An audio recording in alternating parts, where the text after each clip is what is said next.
刚才你晕倒了。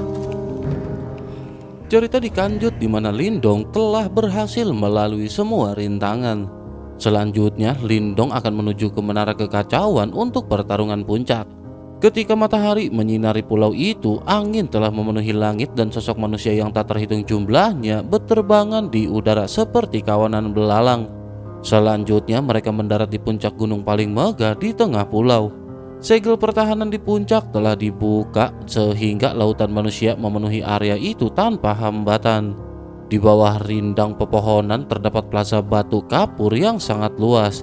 Di ujungnya berdiri menara batu setinggi 1000 kaki yang memancarkan aura kuno serta kehancuran. Itulah Menara Kekacauan, tempat yang selama ini dijaga bersama oleh 5 klan besar. Karena di dalamnya terdapat ki kesunyian yang mampu menempa dan memperkuat kekuatan fisik secara luar binasa, maka hal itu terasa wajar.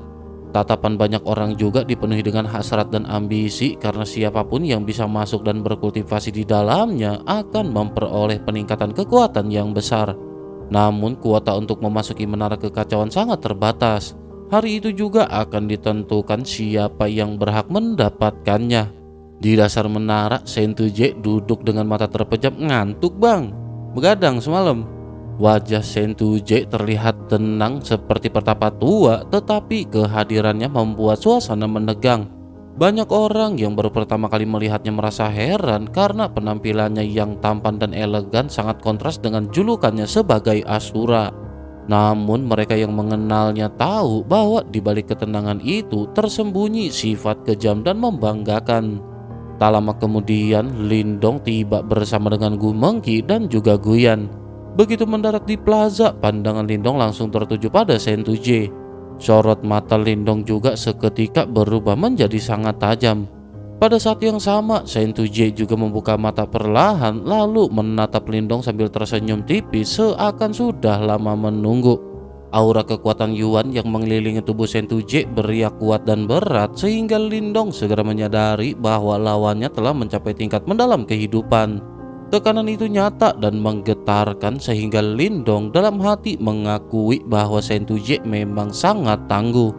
Namun perhatian Lindong segera beralih ke Menara Kekacauan di belakang Sentuje karena dari dalam tubuh Lindong jimat batu misterius bergetar dan memancarkan keinginan yang belum pernah terasa sekuat ini. Lindong menenangkan jimat itu dengan tekadnya lalu berjanji di dalam hati bahwa dirinya pasti akan memasuki Menara Kekacauan. Selanjutnya, Gu Mengki mengingatkan Lindong bahwa Sentuje bukan lawan binasa. Sementara itu, Guyan menyatakan bahwa hasil pertarungan ini akan menentukan nasib klan mereka. Setelah itu, keduanya pun mundur dan menyerahkan segalanya kepada Lindong. Di sisi lain, para tetua klan Sentu memandang Lindong dengan serius. Mereka menyadari bahwa pemuda itu bukanlah lawan yang mudah. Meskipun beberapa generasi muda klan Sentu tetap memandang rendah Lindong karena terlalu percaya diri pada Sentuje, para tetua tidak berani meremehkannya. Akhirnya Sentuje berdiri perlahan dengan kaki yang sedikit kesemutan. Kelamaan sila itu bang. Aura dahsyat juga seketika meledak dari tubuh Sentuje seperti badai. Wajah tampannya berubah menyeramkan dan tekanan yang dipancarkannya membuat banyak orang menahan nafas. Ia menatap Lindong dengan senyum dingin lalu menyampaikan bahwa akhirnya dirinya bertemu lawan yang layak, tetapi jalan untuk memasuki Menara Kekacauan tidak akan dibiarkan terbuka. Lindong pada akhirnya menghembuskan nafas panjang lalu menatap lurus pada Sentuje dengan tekad membara. Hal itu dikarenakan bagi Lindong Menara Kekacauan bukan lagi sekedar kesempatan, melainkan tujuan yang harus direbut apapun yang terjadi. Dengan tenang, Lindong pun menyatakan bahwa jika jalan itu tidak bisa dilewati, maka Lindong sendiri yang akan membuka jalan. Kata-kata itu sederhana tetapi penuh keyakinan sehingga membuat suasana semakin tegang. Sentuje juga tertawa keras karena merasa kesombongannya akhirnya bertemu tandingan. Namun di balik tawa itu tersembunyi niat membunuh. Dalam sekejap tubuh Sentuje melesat seperti kilat meninggalkan bayangan samar di belakangnya. Selanjutnya ia langsung menyerang Lindong dengan kecepatan yang sulit ditangkap mata binasa. Serangan itu begitu cepat dan juga ganas. Jari-jari Sentuje memanjang seperti belati tajam dengan cahaya abu-abu yang memancarkan gelombang mematikan. Lindong hanya mampu mengikuti gerakan itu dengan persepsi energi mentalnya, lalu memiringkan tubuh untuk menghindar.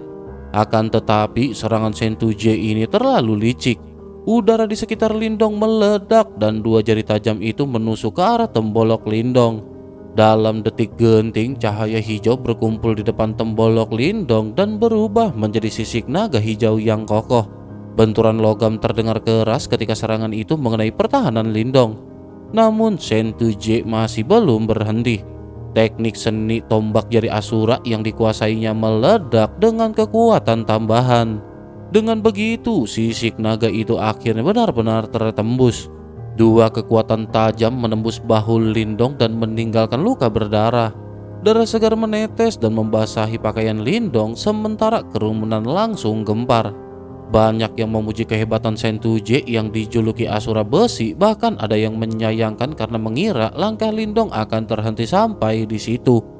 Di sisi klan Sentu, sebagian merasa bangga, tetapi para tetua justru menyadari bahwa kekuatan fisik Lindong sangat kuat karena luka itu tidak cukup untuk melemahkannya secara berarti. Lindong pada saat ini mengusap darah di bahunya dan justru tersenyum dingin. Dalam hati, Lindong mengakui bahwa kekuatan jari Sentuje memang luar binasa, bahkan jauh melampaui Wezen dan Chen Luo. Bang, itu ngupil gimana bang? Robek kagak? Namun luka itu juga membangkitkan semangat bertarung Lindong karena sudah lama Lindong tidak terluka secepat ini oleh lawan sebayanya. Sentuje kemudian memutuskan untuk mengakhiri pertarungan secepat mungkin. Dengan segel tangan yang berubah, Sentuje mengaktifkan tubuh Asura. Cahaya abu-abu mengerikan meledak dari tubuhnya, otot-ototnya membesar, kutilnya menghitam seperti logam dan pola aneh menyebar di sekujur tubuhnya. Di belakangnya muncul bayangan raksasa berwarna abu-abu yang memegang trisula. Raksasa itu menyerupai Asura dari neraka dengan aura yang menyesakan. Melihat perubahan itu, semua orang sadar bahwa pertarungan sesungguhnya baru saja dimulai. Sentuje dengan dingin menyatakan bahwa Lindong sebaiknya segera menggunakan teknik penguatan tubuhnya jika tidak ingin mokat. Lindong menatap sosok mengerikan di hadapannya tanpa gentar. Tangan Lindong perlahan mengepal, lalu cahaya hijau cemerlang meledak dari tubuhnya. Raungan naga rendah menggema di seluruh alun-alun dan Lindong mengaktifkan teknik baju perang pertempuran naga hijau. Cahaya hijau menyelimuti tubuh Lindong menandakan bahwa Lindong akhirnya bersiap mengerahkan kekuatan penuhnya. Tak lama kemudian, sepasang sayap naga hijau terbentang dari punggung Lindong. Sayap itu memang lebih kecil dibandingkan dengan sebelumnya, tetapi justru tampak lebih halus dan tajam. Selain itu, tepiannya bergerigi seperti gigi naga raksasa. Sisik naga tipis menutupi seluruh tubuh Lindong dan meskipun tidak setebal dahulu, justru memancarkan kesan kekuatan yang lebih padat dan terkendali. Setiap gerakan Lindong kini terasa mengandung tenaga naga yang benar-benar luar binasa.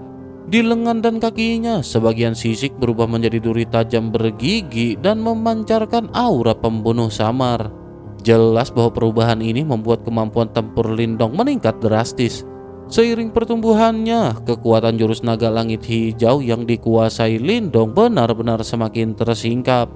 Lindong pada akhirnya mengepalkan tangan bersisiknya perlahan dan udara di sekitarnya langsung meledak tertekan. Matanya yang hitam kini berkilat hijau seolah seekor naga bersemayam di dalam pupilnya. Sentuje memandang perubahan itu dengan sorot aneh, lalu mengakui bahwa seni bela diri penguatan tubuh Lindong memang tidak buruk. Hal itu dikarenakan kekuatan aura Lindong meningkat tajam dalam sekejap. Namun Lindong tidak menanggapi perkataan Sentuje. Cahaya hijau melesat di matanya dan dalam satu langkah ia sudah muncul di depan Sentuje. Tinju sederhana namun mengandung kekuatan dahsyat langsung dilayangkan Lindong. Udara di depan mereka juga tertekan hingga terdistorsi. Sentuje hanya menyeringai lalu membalas dengan tinju berbalut cahaya hitam legam. Ketika kedua tinju bertabrakan, suara dentang logam menggema keras dan gelombang energi menyapu sekeliling hingga radius ratusan kaki. Pertarungan berubah menjadi bentrok jarak dekat yang sangat brutal. Shen Tuje menyerang dengan dua jari yang berubah menjadi sinar hitam tajam, namun Lindong menangkisnya dengan bilah sisik hijau di lengannya. Setelah itu serangan Lindong mengalir deras seperti badai dan Shen Tuje membalas tanpa mundur sedikit pun. Dentang demi dentang menggema tanpa henti di atas alun-alun batu. Gelombang energi yang tercipta membuat banyak penonton tercekat. Mereka tidak menyangka bahwa hanya dengan kekuatan fisik, dua orang itu mampu mencapai tingkat mengerikan seperti itu. Anggota klan Sentu juga mulai terlihat serius karena mereka tahu betapa kuat tubuh Sentuje. Namun Lindong ternyata mampu menandingi tanpa kalah sedikit pun. Di sisi lain, Gusou dan Gung Mengki dari klan Gu menonton dengan cemas. Gusou akhirnya mengakui bahwa dalam hal kekuatan fisik Lindong tidak kalah. Namun Sentuje juga belum menggunakan keunggulan sejatinya, yaitu kekuatan Yuan yang jauh lebih besar. Tak lama kemudian, pukulan berat Sentuje menghantam siku Lindong. Terdengar suara retak halus dari bahunya dan Lindong seketika terlempar mundur. Namun sebelum tubuhnya benar-benar terhempas jauh, kakinya menyabet udara dan bilah sisik tajam menebas dada Sentuje. Serangan Lindong ini seketika merobek pakaian dan meninggalkan luka bercahaya hitam. Kini pada akhirnya keduanya kembali melayang terpisah di udara. Sisik naga di tubuh Lindong banyak yang retak, bahkan darah samar terlihat di beberapa bagian. Tubuh Sentuje juga tidak luput dari luka dan jelas bahwa pertarungan fisik tadi benar-benar kejam tanpa ampun. Semua orang terdiam karena mereka sadar bahwa jika seorang ahli tingkat awal kehidupan mendalam biasa berada di posisi salah satu di antara mereka, orang itu sudah pasti akan hancur menjadi daging lumat. Hanya dua monster di alun-alun itulah yang benar-benar mampu bertahan dari bentrokan seperti itu. Shen Tuje menyentuh luka di dadanya lalu menjilat darah di jarinya. Dadanya naik turun perlahan karena pertarungan tadi juga menguras tenaganya. Shen Tuje juga mengakui bahwa belum pernah ada generasi muda yang mampu memaksanya sejauh ini hanya dengan kekuatan fisik. Bahkan dua orang lain yang terkenal juga tidak akan bisa melakukannya. Lindong pada saat ini menarik napas dalam dan cahaya hijau di tubuhnya terus memperbaiki luka dalam yang dideritanya. Lindong menyadari bahwa tubuh Sentuje adalah yang terkuat yang pernah Lindong hadapi. Ini pertama kalinya Lindong bertemu lawan yang mampu menandingi kekuatan fisiknya setelah melatih jurus naga langit hijau. Sementara itu di sisi lain, Sentuje kemudian mengatakan bahwa tidak heran Lindong mampu mengalahkan Wei Zhen dan kawan-kawannya. Hal itu dikarenakan jika dibandingkan dengan Lindong, mereka memang bukanlah apa-apa. Namun saat kilatan haus darah di mata Sentuje menghilang dan digantikan ketenangan dingin, Lindong justru pada saat ini semakin waspada. Lindong tahu bahwa lawan yang mampu mengendalikan kebrutalannya jauh lebih berbahaya. Sentuje lanjut menyatakan bahwa pemanasannya sudah cukup. Karena Lindong pernah mengalahkan Wei Zhen dengan satu jurus, maka kali ini ia akan melakukan hal yang sama. Sok sialah jeung aing ke dia cabuk bade. Selanjutnya cahaya hitam legam meledak keluar dari tubuh Sentuje seperti badai. Langit dan bumi seolah berubah suram dan aura jahat menyelimuti seluruh area. Sentuje mengangkat tangan perlahan menunjuk ke arah Lindong lalu mengepalkan tinjunya dan menghantam ke bawah. Bersamaan dengan hal itu, suara rendah dan serak keluar dari mulutnya membawa tekanan yang seolah mampu menghancurkan langit dan bumi. Sentuje pada saat ini mengeluarkan jurus andalannya, yakni penjara iblis bumi Ashura. Cahaya hitam legam tiba-tiba menyapu langit di atas alun-alun lalu berubah menjadi kubah gelap yang menekan dari segala arah. Aura jahat berkumpul dan memenuhi udara sehingga kekuatan Yuan di sekitarnya menjadi berat dan sulit diserap. Di tengah kegelapan itu, Sentuje berdiri dengan mata memancarkan cahaya hitam dan sosoknya tampak seperti Ashura yang keluar dari neraka.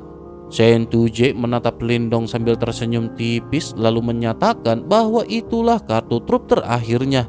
Sentuje berkata bahwa jika Lindong mampu keluar dari penjara itu, maka Sentuje akan mengakui kekalahannya. Namun jika tidak, maka kekalahan sudah pasti menjadi milik Lindong.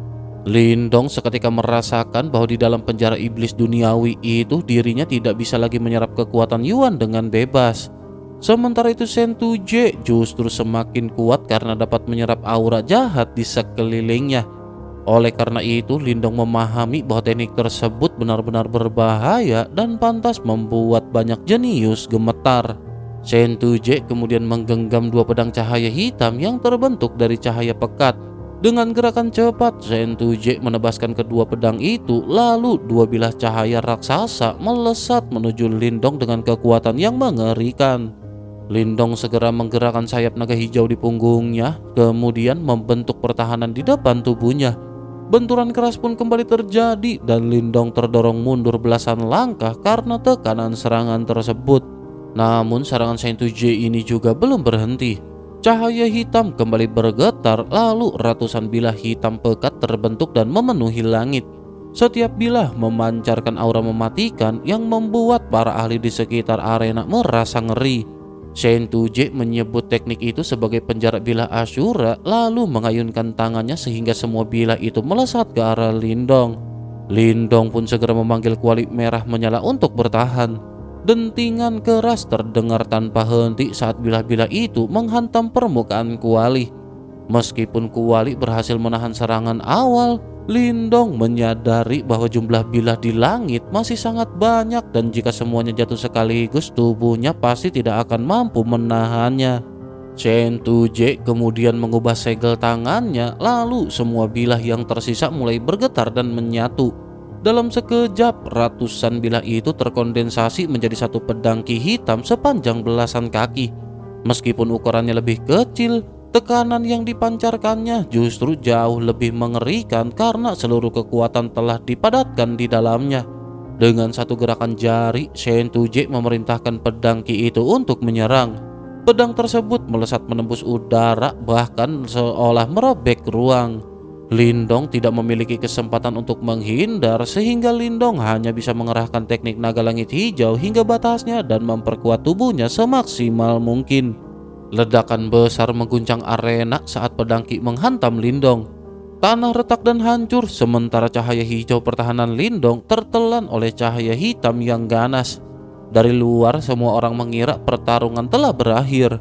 Di pihak klan Sentu tahu menyimpulkan bahwa serangan itu pasti telah melukai Lindong secara parah, bahkan mungkin menghabisinya. Di pihak klan Gu, suasana pada saat ini menjadi muram karena mereka juga merasa harapan mereka terputus. Shen Tuje sendiri berbalik dengan keyakinan penuh bahwa kemenangan sudah berada di tangannya. Namun tiba-tiba terdengar suara langkah kaki dari dalam debu dan kehancuran, dan langkah itu terasa pelan tapi jelas. Shen Tuje pun membeku sebelum akhirnya kembali menoleh. Dari dalam reruntuhan, Lindong berjalan keluar dengan tubuh penuh luka dan darah.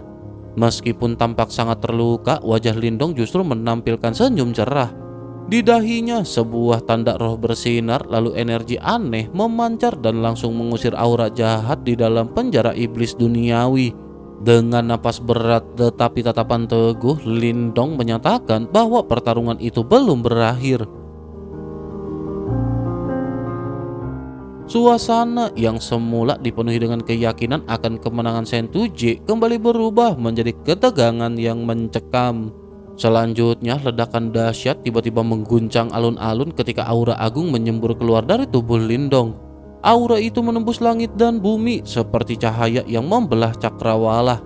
Ki mengerikan yang sebelumnya memenuhi udara seketika melemah dan semua orang yang menyaksikan terpaku dalam keterkejutan. Hal itu dikarenakan mereka tidak menyangka Lindong masih mampu melawan dalam keadaan terdesak. Aura Lindong melonjak tinggi dan meskipun belum sepenuhnya mencapai tingkat kehidupan mendalam tahap lanjut, kekuatannya sudah sangat mendekati. Karena itu keunggulan yang sebelumnya dimiliki Shen Tuje perlahan menghilang dan keadaan pertempuran pun berubah menjadi sulit ditebak. Para tetua dari klan Sentu terjekut ketika melihat lambang bercahaya di dahi Lindong. Sentu tahu menyadari bahwa itu adalah lambang roh, sebuah pusaka berharga yang menyimpan kultivasi seorang ahli kuno. Dengan bantuan benda itu, kekuatan Lindong tentu saja akan melonjak drastis.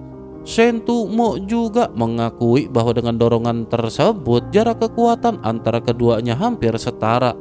Namun Senturong tetap bersikeras bahwa mendekati bukan berarti melampaui, meskipun kegelisahan mulai tampak di matanya. Di sisi lain, Gusou dan Gumengki menatap dengan penuh harap. Mereka menyadari bahwa setiap kali orang mengira Lindong telah mencapai batasnya, Lindong selalu mengungkap kartu tersembunyi yang membalikan keadaan. Di tengah alun-alun, Sentuje juga memandang Lindong dengan ekspresi dingin. Sentuje mengakui bahwa Lindong memang penuh kejutan, tetapi Sentuje tetap menegaskan bahwa jalan di hadapan Lindong tidak akan mudah dilewati. Lindong tersenyum tipis dan menyatakan bahwa dirinya membutuhkan kuota untuk memasuki menara kekacauan. Dengan begitu, Lindong tidak akan menyerah sebelum tujuannya tercapai. Mendengar perkataan Lindong, Sentuje pada saat ini tidak ingin lagi banyak cincong. Ia segera membentuk segel tangan dengan kedua tangannya, lalu Yuan Power bercampur Ki yang ganas meledak keluar dan berkumpul menjadi awan hitam pekat di langit. Setelah Sentuje memuntahkan darah ke dalam awan tersebut, gumpalan hitam itu bergolak semakin liar seolah sesuatu yang mengerikan tengah lahir di dalamnya. Lindong merasakan tekanan yang sangat tirani dari langit sehingga ekspresi Lindong menjadi semakin serius. Cahaya hijau memancar dari tubuh Lindong dan lambang roh di dahinya bersinar semakin terang. Dalam gemuruh guntur, awan hitam di atas berubah menjadi sebuah menara raksasa berwarna hitam legam setinggi ribuan kaki. Rantai-rantai hitam menjuntai dari puncaknya dan pola wajah hantu menutupi seluruh permukaannya. Teknik ini benar-benar memancarkan aura yang sangat menyeramkan. Sentuje menyebut jurus itu sebagai menara penindas jiwa kaisar hantu, lalu menyatakan bahwa hanya sedikit orang dari generasi mereka yang pernah memaksanya menggunakan teknik tersebut. Dengan tekad untuk mengakhiri pertarungan, Sentuje pun mengayunkan tangannya dan menara hitam itu menekan turun ke arah Lindong. Ruang di sekitarnya terdistorsi, tanah retak dan runtuh, serta tekanan mengerikan menekan dari atas. Namun Lindong tidak mundur. Lindong menarik napas panjang, lalu cahaya hijau meledak seperti pilar yang menghubungkan langit dan bumi. Raungan naga menggema ketika 4 atau cahaya naga hijau terbang keluar dari tubuh Lindong. Tangan kanan Lindong membesar dengan cepat, sisik naga muncul menutupinya, dan dalam sekejap berubah menjadi cakar naga hijau raksasa. Simbol misterius berkilau di bawahnya, dan dengan kekuatan gabungan dari 4 tato dan lambang roh, Lindong mengeluarkan jurus segel tahta naga hijau surgawi. Cakar naga hijau itu melayang di udara seperti naga purba yang turun ke dunia. Lalu dengan dorongan telapak tangan Lindong, cahaya menghantam keras menara hitam raksasa yang menekan dari atas. Saat keduanya bertabrakan, dentang yang mengguncang langit dan bumi meledak membuat seluruh alun-alun bergetar hebat. Semua yang menyaksikan menahan nafas menyaksikan benturan dua kekuatan puncak tersebut.